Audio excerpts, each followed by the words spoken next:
Chapter 18, Early Married Life. We both worked in this mill until October 1, 1869, the run then being over and no more sorghum to grind. It was now nearing conference time, so my sweetheart and I got ourselves in readiness to attend that function and also to have consummated our vow that we made to become man and wife, not only in this life, but throughout eternity, for we wanted each other for all time, and we both knew that there was no other way than the above stated. We had already beheld the power and the workings of the holy priesthood here in Zion, bestowed upon man by emissaries delegated directly from the throne of God, and we had a great deal of faith that what these men would seal on earth would be sealed in heaven and also recognized by God. We therefore made the trip to Salt Lake by wagon, taking us a day. The roads were very rough and dusty, but we paid no attention to this because we were of a very light heart and our minds were only looking forward to the spending of our lives together. We were married and sealed in the endowment house for time and for all eternity on October 11, 1869. Before we got married, we needed to choose a surname. Denmark was adopting a new system of naming, that is, calling their children by the same surname as that of their father. I inquired of the church authorities what would be the best for me to do. I was advised to select a surname that had been one of my forefathers and to establish this as a staff or family name for my household. My mother's people were from Germany, and I loved and respected my mother and the German people. My mother's grandfather was named Johann Gottfried Zobell, with one L in bracket. He immigrated from Germany to Denmark. I decided to choose the name Zobell, written with two L's, and wrote to my brother, Ole, to do the same. When we were married, the ceremony was performed under my new name, Hans Zobell. When we arrived home, newlyweds, my dear mother had our wedding supper all ready for us, which consisted of wheat coffee, no sugar or cream in it, and sweet loaf or cake that she had baked. This was our wedding supper, simple and in keeping with our surroundings.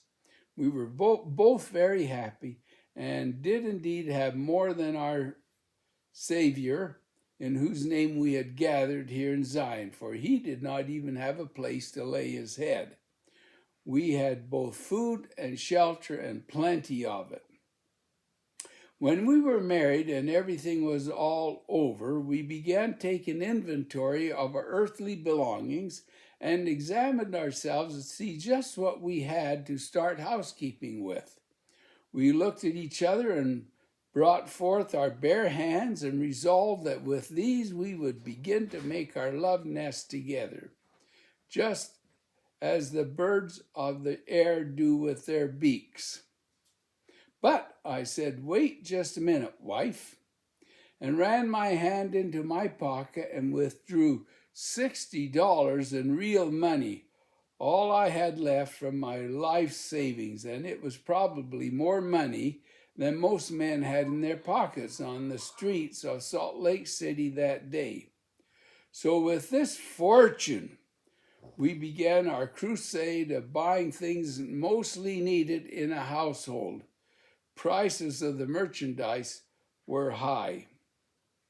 We bought a little stove and with it a couple of iron pots to cook with, 3 flat irons, 3 spoons, and an old gun. It was an old bored-out rifle that had been used in the army. It was, of course, a muzzle loader, 1/2 pound of powder, and 3 pounds of shot. Now again I counted over what money I had left, and it totaled just 67 cents. And lucky for me that I had this change, for when we arrived home again, there was a letter from my mother-in-law, Christine Madsen. She had placed too little postage on it, and I had to pay 75 cents to redeem it. Postage was high in those days. It was 25 cents to send a letter to Denmark. Now I was flat as a pancake with no pancake. But we were all in the same fix, and I was happy. My mother-in-law wanted me to help her to come to Zion. She had just joined the church. Our quarters in Lena Polson's loft had become too cramped for my enlarged family, so we moved in with another family who had more room. At this place, I borrowed a bed and gave this to my wife, my mother, and my sister. I slept on the floor. For a table, we used my ship's trunk that I brought from Denmark and had sailed with me for many thousands of miles. We laid the trunk on its side so that it gave us service as a combination table and cupboard or pantry. When our meal was over, we would put the molasses, bread, and 3 or 4 tin cups, 3 spoons, and 3 knives inside the trunk and lock it if we so desired. But that was needless, for no one ever stole anything at that time. Forks, we had none, and got along without very nicely. I considered myself indeed very lucky and fortunate in the helpmate I had chosen for a wife. She was extremely full of the spirit of the gospel and satisfied with our humble circumstances. She was always encouraging me when things did not look so good, and would talk more of the future than of the present, how that we in time would be able to accumulate and have some nice things, just as other people had. She accepted the gospel as a means of working out her salvation here upon the earth, and knew just what was required of her. The spiritual things always came first in her life, and then she knew that the earthly things would be added according to her needs. The things that I had to go without, that I was unable to get while at sea, were more than overbalances. Yes, 100-fold. For I was so satisfied within and so in love with my wife that I would not go back to the life of single blessedness for the whole world. And this happiness will go on forever, for we were sealed to each other for eternity. My mother began to get somewhat dissatisfied living there with us, so she and my younger sisters went to Ogden to live with my older sister Bodil and her husband J.P. Hansen. So that left us more or less to ourselves. After we had arranged our little love nest, I again found me a job, which is needed badly, for I had no money, not even a home to shelter my wife and self. This time I got employment working with pick and shovel building roads. My pay for 10 hours work was to be 2 bushels of wheat per day, and I had to furnish my food and bed. We stayed on the job for a week at a time, so we had to take along provisions to last a week. My food consisted of molasses, bread, a few potatoes, some onions, and salt. I was not the only one who had to do hard manual labor on this simple food. We were about 50 men in the camp, and I only saw one man who had any other provisions than I had. He had some preserves, and his meat consisted of an ox tongue that had to last him the whole week. I could have eaten the whole tongue, skin and all, in one meal if I'd had a chance.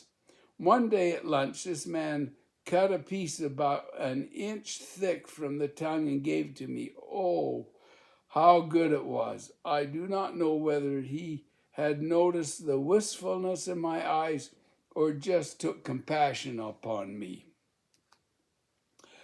There was a true brotherly feeling that existed among these sturdy pioneers.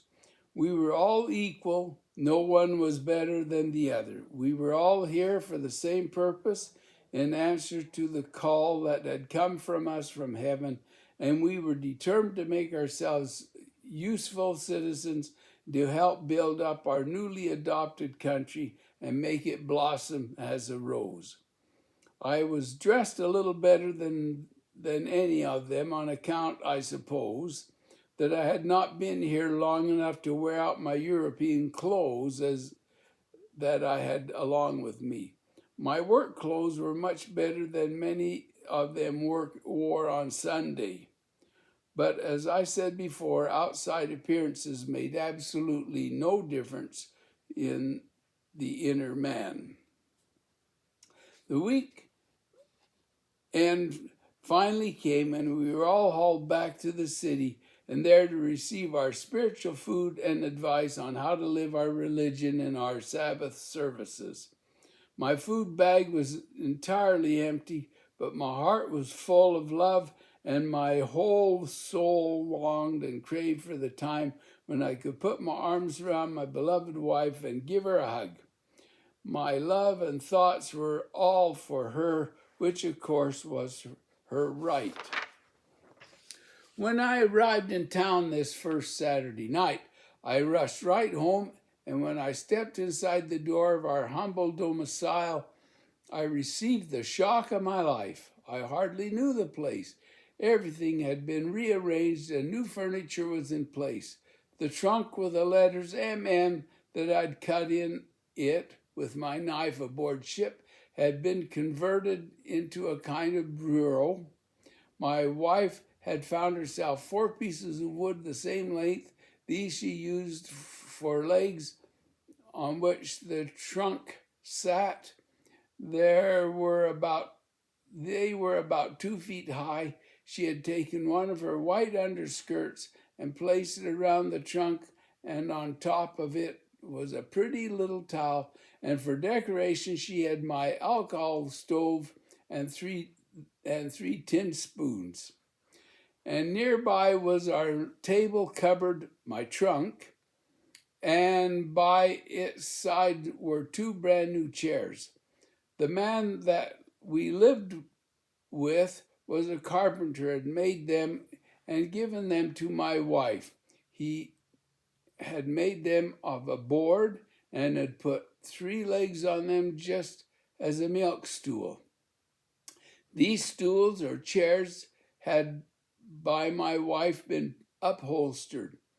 She had found some material for covering and then had placed plain shavings under the cloth and tacked it down. It made a nice soft seat indeed. Our black stove stood polished in the corner. And during the day, our good friend Peter Madsen had sent the wife a nice mess of fish. These were all cooked and ready. A pot of potatoes was boiling on the stove. These we could always get from our friend Lena. All this met my eyes as I opened the door to the humble and sparingly finished room that I'd left on Monday before. To say that I was overcome with joy and gratitude is putting it lightly, and I shall always remember how proud I was of my wife and how my breast swelled with pride, for I knew more and more that I'd chosen the right woman for my helpmate. I had been in many homes that have had elaborate arrangements of furniture where money was no object as to value, and I'd seen priceless pieces that have come down through the channel of antiquity and could not be bought for money, but I would not give even a splinter of one of these chairs for a whole palace full of that kind of finery. My mother and sisters had gone, so we had the room all to ourselves, and we would sleep in a regular bed instead of sleeping on the floor. All the above mentioned went into oblivion when I was greeted by the one I loved more than all else here upon the earth, with 2 arms around my neck, more valuable than a gold chain, and a pair of eyes that beamed with gladness upon me. To compare them with diamonds would be contemptuous. Where is the spring that can give you the comfort to your soul as the lips that were pressed to mine? Where was there an ocean with such a calm harbor? Yes, and sure clear landing as I had sailed into that my little home. Oh, how I breathed a prayer to my Heavenly Father while I stood there in thanksgiving to Him for this occasion that had now met me.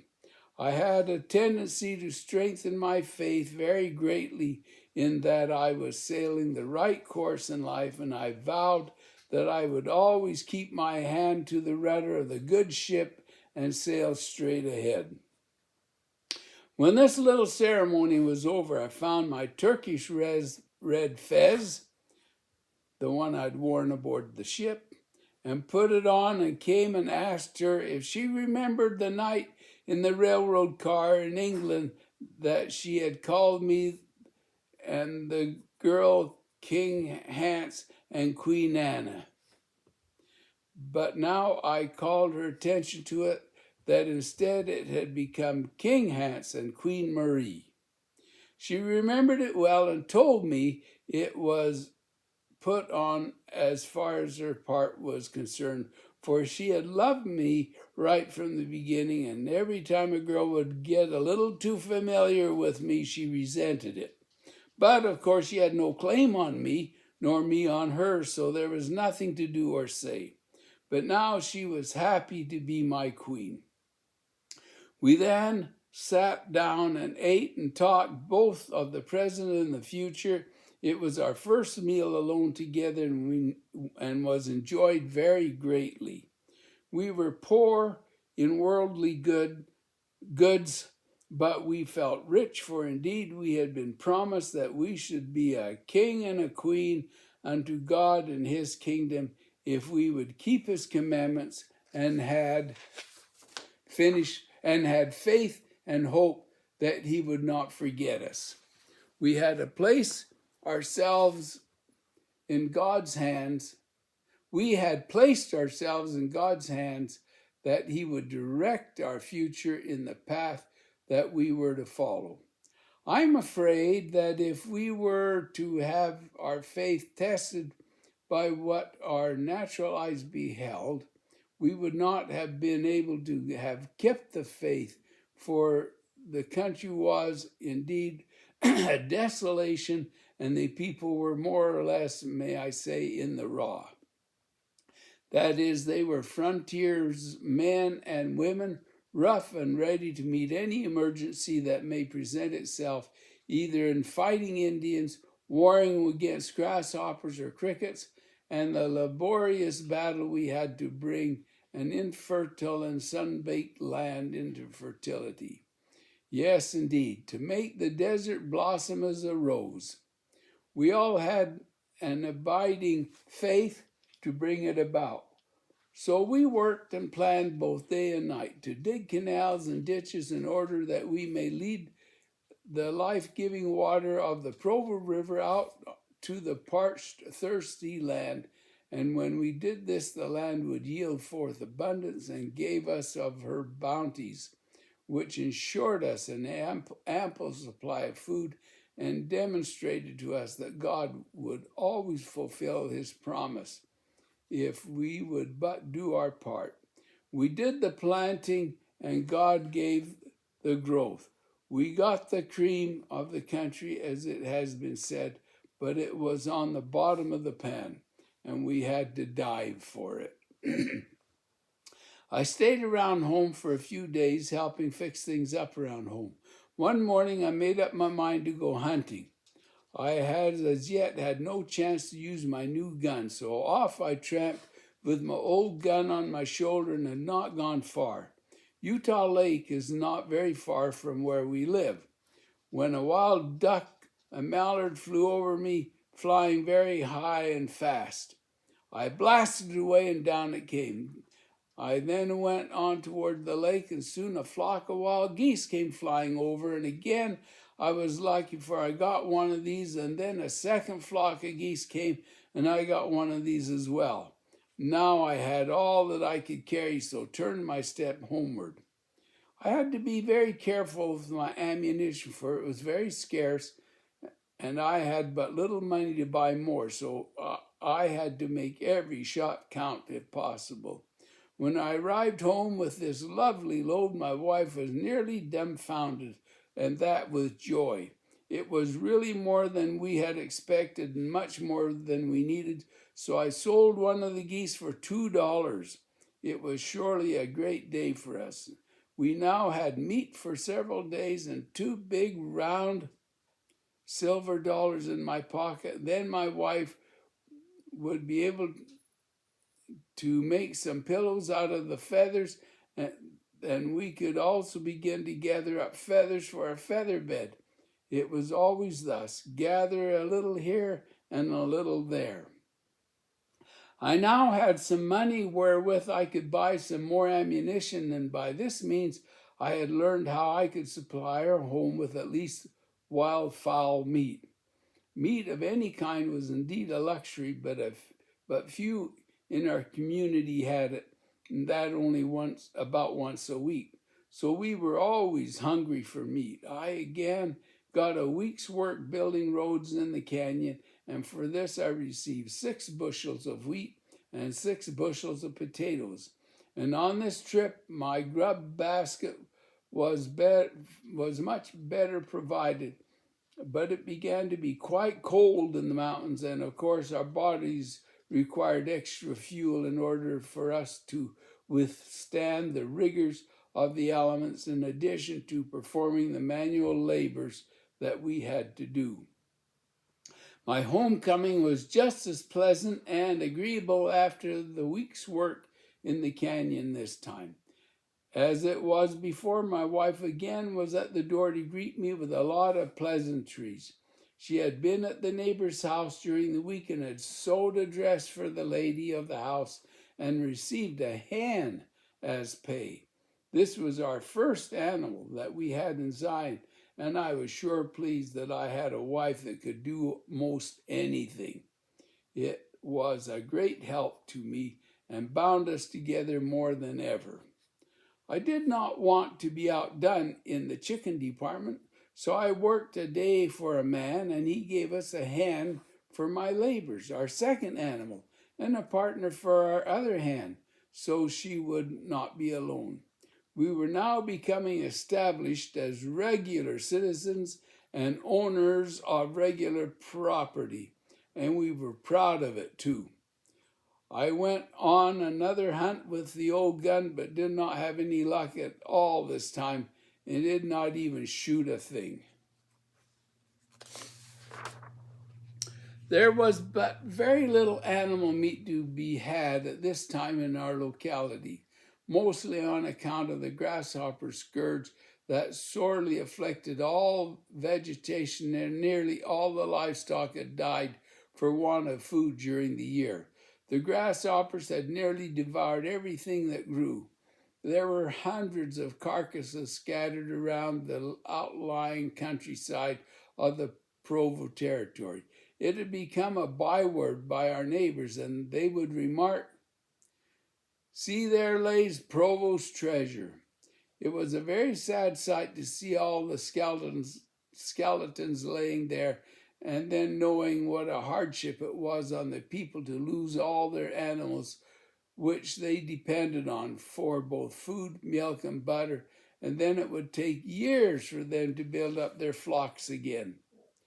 Just why the grasshoppers came, I do not venture to say, but it certainly was a severe test on the faith of the pioneers, as they believed that God had brought them out here to the tops of the mountains where they could worship him according to the dictates of their own conscience and be under the direct tutelage of God's anointed oracles.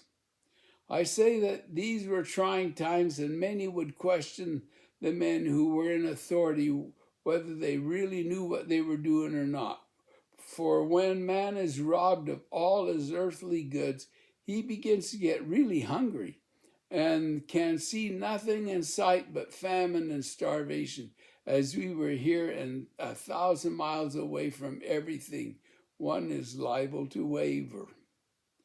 It is said that we are not to live by bread alone, neither can one live very long on preaching alone.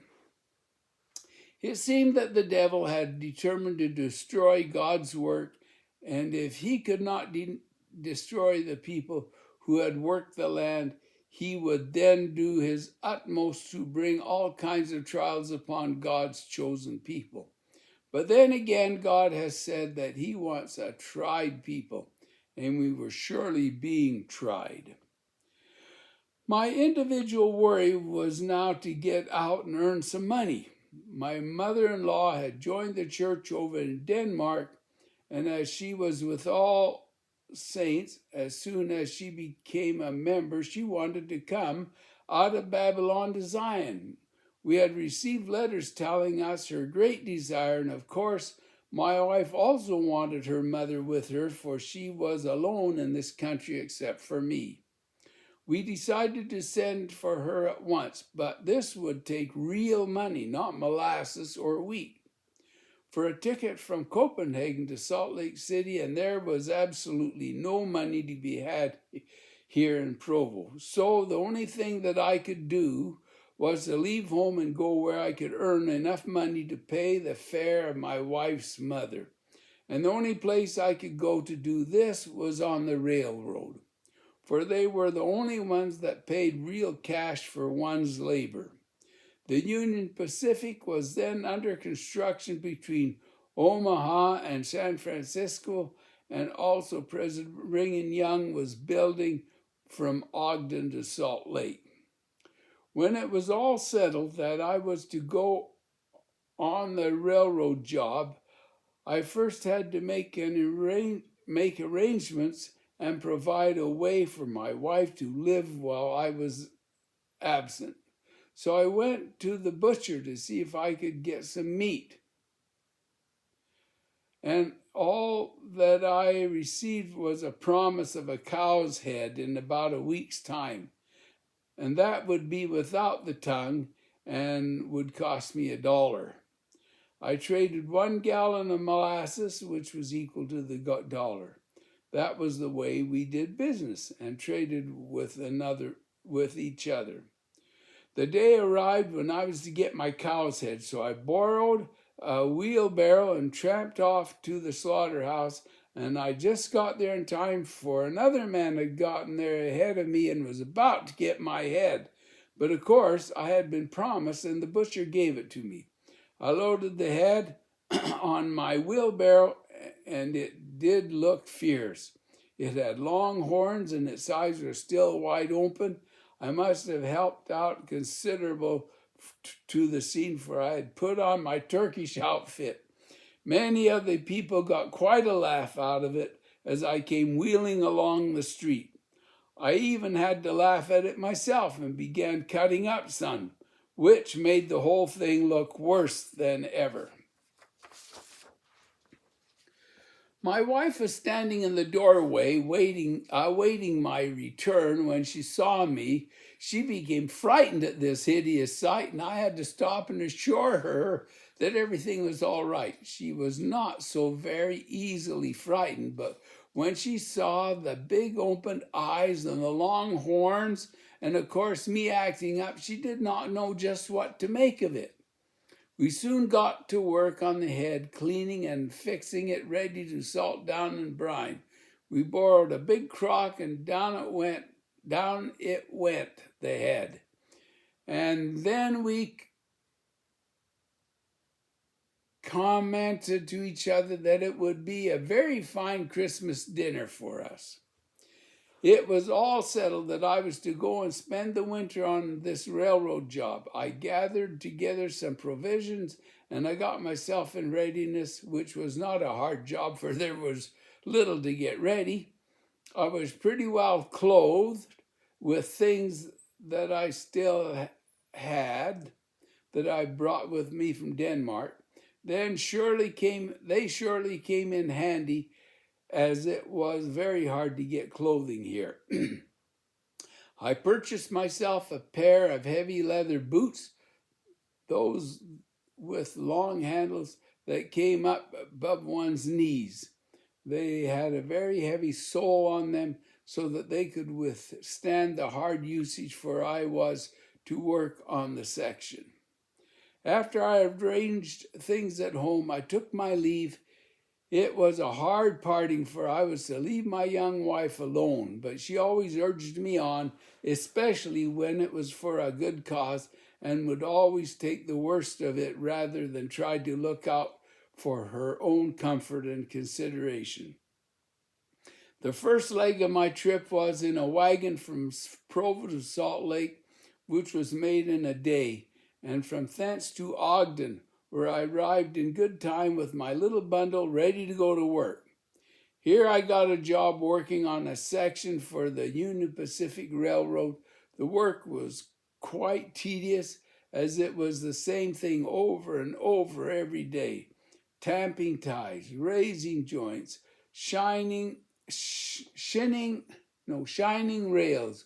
We worked slow and with a steady gait so that our backs would hold out all the long day. We always used so many short-handled shovels, so we were close to our work. The winter was quite severe, and we suffered much from the clemency of the weather. At night we lived in tents, and they are mighty cold, so one of us would have to sit up all night and tend the fire while the other slept on the coldest nights. My leather boots would become water-soaked wading around in the snow all day long, and at night I had an awful time getting them off, and again in the morning to get them back on my feet. We spent most of our leisure time in reading and talking, but nearly always ready for a good night's sleep after a hard day's work. I read considerable in my Bible and the Book of Mormon, two books I dearly loved, and always took them with me when I went on a job away from home. They were always a great comfort to me. I worked here all winter and had saved up enough money for the purpose I'd come for, that is, for my wife's mother's immigration to Utah. Before the officials let me quit, they wanted me to take a job as section foreman, but I had made up my mind that I would not work for the other fellow again any more than I could help it, so I declined with thanks. I therefore resigned my connection with the railroad, cashed in, and came on back home and found all well there.